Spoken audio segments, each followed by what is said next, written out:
Hello there, good morning. Welcome to Breakfast with Sally Nugent and John Kay. Our headlines today. News. Thanks, John. 99 people are now known to have died in wildfires in Hawaii, but more than 1,000 are still unaccounted for. There are warnings that the number could double in the next few days as recovery crews continue to search burnt-out buildings on the island of Maui. Sophie Long has sent this report from the island.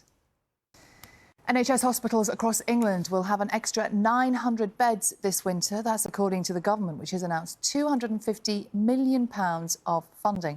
Well, our political correspondent, Peter Saul, is in Westminster for us this morning. Morning, Peter. So, morning, Sally. How badly is this needed?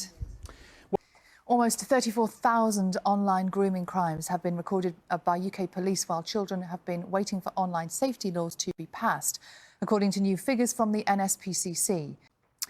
Information mistakenly released in a major data breach is in the hands of dissident Republicans, according to the Police Service of Northern Ireland. The Chief Constable said he believed they could use the material, which includes the surnames and initials of serving officers and staff, to generate fear and intimidation. Simon Jones has more. A 10-year-old girl found dead at a house in Surrey has been named locally as Sarah Sharif. Now, the windmill that was used in the film Chitty Chitty Bang Bang has gone up for sale. Beautiful, and children are going to watch it and love it. But do you remember The Child Catcher? It was terrifying. It was the scariest film I've ever seen in my life. It still is. I saw it quite recently. It's still absolutely terrifying. Scariest film character ever. Yeah, think about that when you pay £9 million for the windmill. Yes. It's 6:15. Carol can tell us how terrified. We're going to speak to Lise Doucette a little bit later in the programme as well about that investigation. Let's look at this morning's newspapers, shall we? Starting with the For Italy kit. Well, the Italy kit's so cool. Yes. It's such a nice shirt. Why not wear it? Totally right. Really cool. And have a look at this, everybody.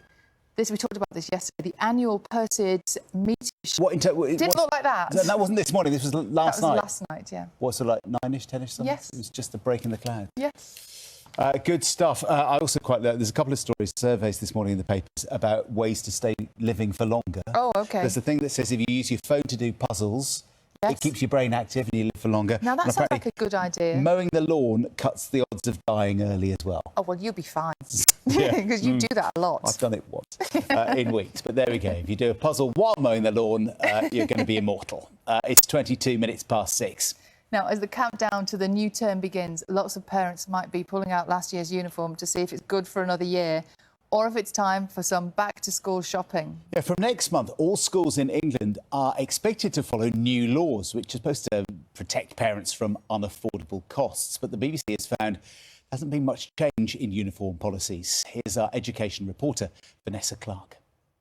Back to school coming up later. We're going to be joined by one woman who has helped thousands of families in her area through a uniform exchange project. But we want to hear your thoughts on this. It's quite a stressful time of year getting it all organised, isn't it? It's something that you're concerned about as you get ready for the next school term. You can send us a message on WhatsApp.